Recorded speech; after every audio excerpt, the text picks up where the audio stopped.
In this video, I'm going to show you how to replace the rear brake hose on this Hyundai Sonata. Let's get started. Use a 21mm socket, remove all 5 lug nuts, and then pull the wheel off. Keep in mind, if your vehicle has these hubcaps, they will want to come off as soon as you pull the lug nuts off, so remove those as well.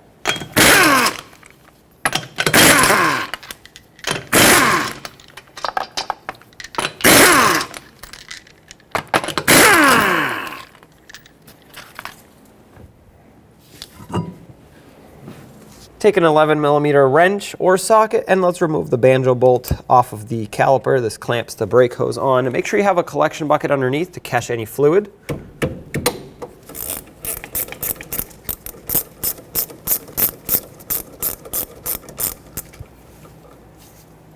Remove this.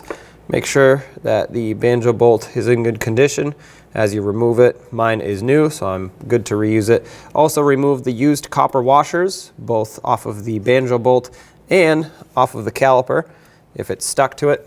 Looks like mine did. I'm just gonna have to pry it off of here. There we go. I don't like to do this to the new brake hose, but since this is the old one, I'm going to use some crimping pliers and squish this down. This is going to limit the amount of brake fluid going through the hose and give us a little bit more time to work. Follow the brake hose up. You'll see where it connects to the brake line. Use an 11mm flare nut wrench. You can use a regular open-ended, but you're more likely to round this off. Try to break this free. I already sprayed it with rust penetrant. Mine is quite rusty, and as you can see, the threads broke free, but it is spinning the line with it. Now, I don't want to force it too much, because what happens, this line being metal, is if you twist it too much, it'll snap off and then you need to make a brake line. You can try and work it back and forth. Hopefully for you, this doesn't even happen. However, what I will do at this point is take this locking clip out, hold the fitting, and just twist the hose off the line instead of twisting the fitting off of the hose. So using some pliers, let's grab onto this clip, try to twist it and pull on it.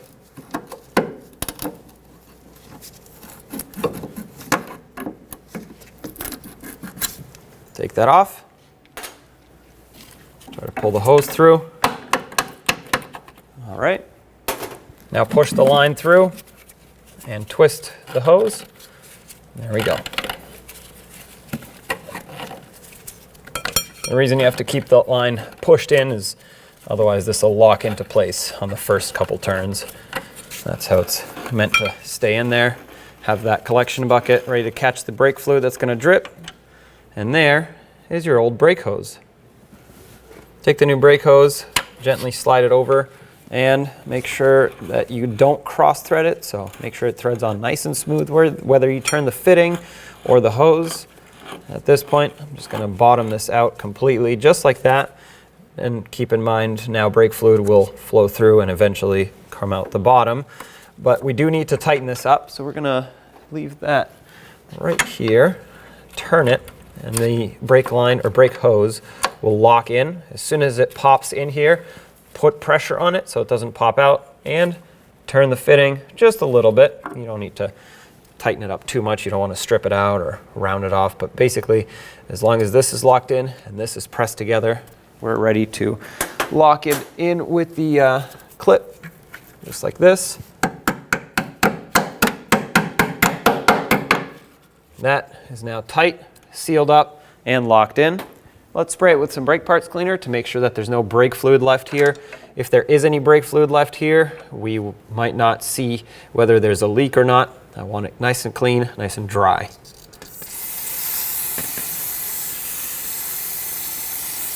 There we go. Now, of course, there shouldn't be any leaks, but in case there is, you want to make sure you spot it right away. On the banjo bolt, put one new copper washer on. This should be provided with your hose. Then take the hose and put the banjo bolt through, making sure it goes in the correct direction. On the other side of the hose, where the banjo bolt goes through, put another new copper washer on. Of course, make sure this whole area is clean, free of debris. And then, on the caliper, make sure that's clean. Slide the hose on with the banjo bolt. Get it started. Make sure the hose goes right through this slot here at the top of the caliper. And start in the bolt, making sure it does not cross thread. Once you get it started, snug it up.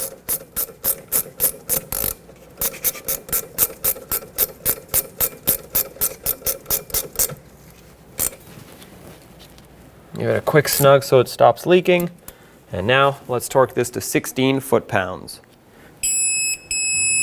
All right, that's good right there. Basically what you want to do is crush those two copper washers. That's going to make a nice tight seal for you.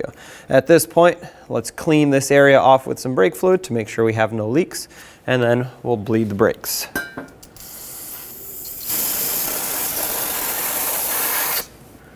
And now we'll move up to the bleeder screw, open it up, and bleed the caliper.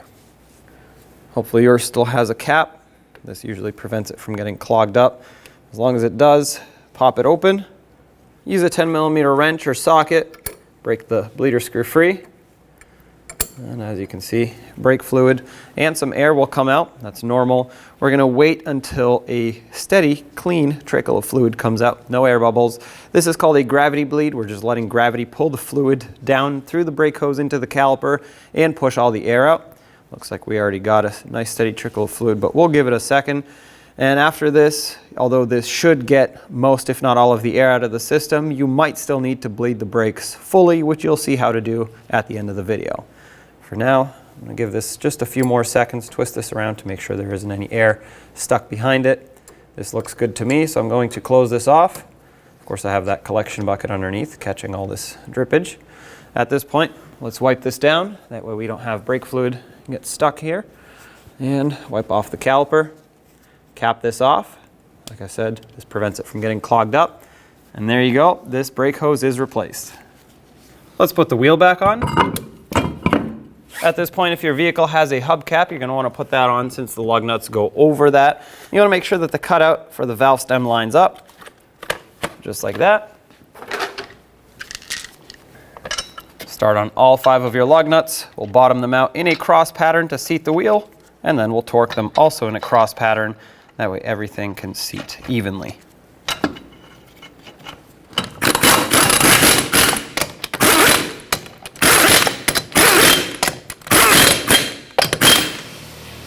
"79 foot-pounds in a cross pattern." Here we go.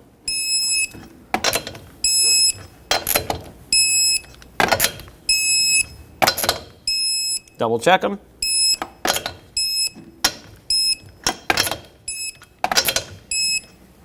All right, that's torqued. Once you locate the master cylinder on the driver's side near the firewall, remove the cap. If there's a lot of dirt around it, wipe it off. Turn it counterclockwise and set it aside. Now let's remove all the old fluid that's in here. Do the best you can. Use a fluid extractor, a vacuum pump, whatever you have that'll get all this fluid out.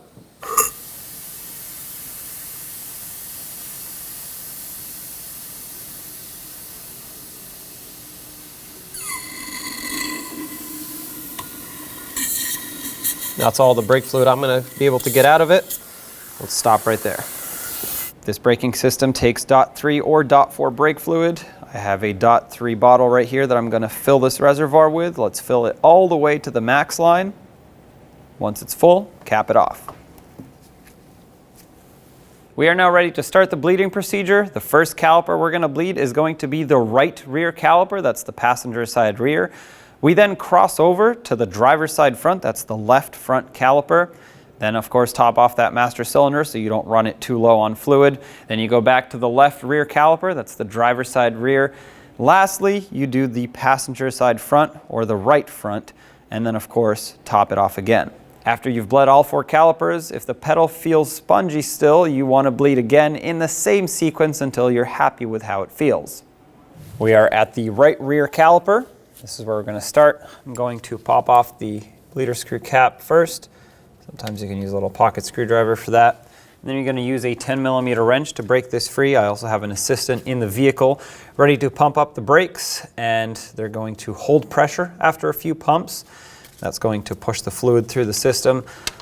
Additionally, I have a little reservoir with a hose that's going to collect all my fluid.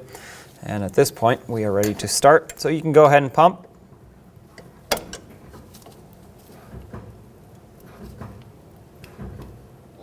All right, they're holding, so I'm going to crack this open. We're going to have, oh, there we go, hit the floor already. We're going to have air and fluid come out. can go ahead and pump again.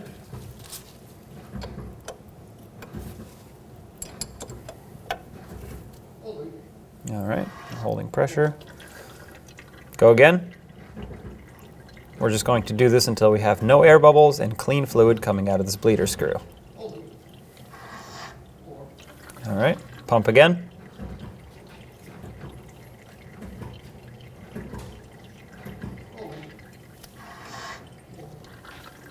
Okay, there are no air bubbles coming out, but the fluid is very dark, so let's go a few more pumps. Pump again.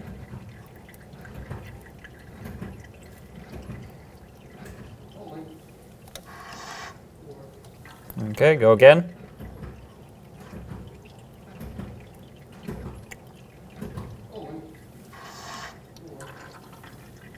Go again.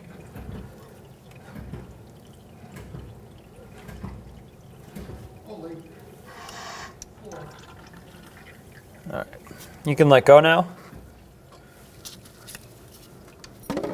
Remove this and clean off any brake fluid that may have dripped off.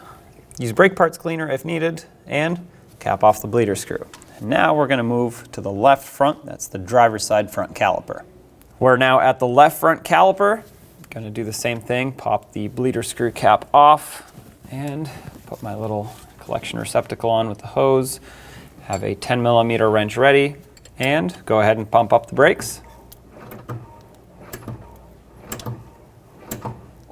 All right, holding pressure. Open this up. Go ahead and pump again.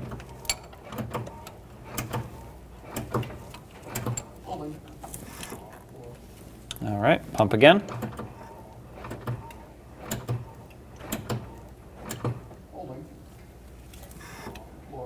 All right, pump again.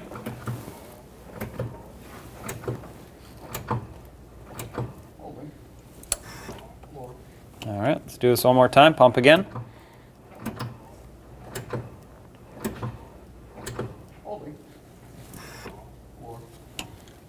That's pretty clean right there. No air bubbles. You can let go. Take this off. Once again, wipe anything off that may have dripped. Use brake parts cleaner if needed. Cap this off. Now let's go top off that master cylinder. We've bled 2 calipers and we don't want it to get too low. And then we'll move to the right rear and then the left front to finish it off. Now let's top off the master cylinder, keep it nice and full, then move to the left rear caliper and bleed that one, and then finally finish off with the right front. Everything's all bled. Let's fill this up one last time, make sure it's up to the max line, and cap it off. Once everything is done, put the wheels back on, torque them to 79 foot-pounds in a cross pattern, and take it for a road test. When only the best will do, demand TRQ. The only company that lets you view before you do. TRQ is committed to offering the highest quality aftermarket auto parts that are engineered for peace of mind. Thanks for using and viewing with TRQ.